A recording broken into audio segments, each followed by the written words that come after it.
دا واړه وروڼه په یو درستخان د مور او پلار را لوی کی دی ولې د یو بل دشمنان شي. ملزم گرفتار شو. دا خبره به یو څو ورځې په سوشل میډیا باندې وچلیږي. خلک به ډېرې خبرې وکړي خو بیا به ایسته خبره ختمه شي او بیا به هېڅ هم نه وي. د دې نه پس به بیا نور راپاڅي او د دې نه به بدتر عمل وکړي. تاسو ګورئ په دې لنډو ورځو کې په دې پښتنو باندې څومره قسمه حادثات رال، څومره خطرناک د سوات واقعې ته تاسو سوچ وکئ.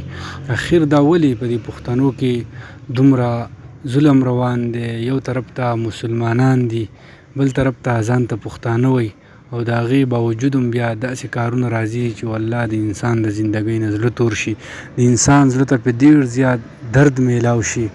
اخر وجه څه کېدلی شي؟ دا زموږ د دین نه لرېوالی دی که بل څه وجوهات کېدلی شي. زما په ذهن کې چې څومره هم دا موږ د دین نه لرې یو ځکه دغه شان قسمه حادثات په موږ باندې راځي. په اخره کې یوه خبره کول غواړم، دا کومه زنانه چې ده نو دا د دې هلکانو مور نه ده، د هغې مور اوسه پورې سوشل میډیا ته نه ده راوتې. دا بس بلکې به عامه زنانه ده، څوک والله عالم چې څوک وي، هر څوک یې په سوشل میډیا باندې شیر کوي او د دې هلک تصویر ورسه لګوي. تاسو ته دا خبرداری در کوم چې لا تر اوسه پورې د هغې چې کومه والده صاحبه ده هغه سوشل میډیا ته نه ده راوتې او داسې هېڅ قسمه خبره نشته دی.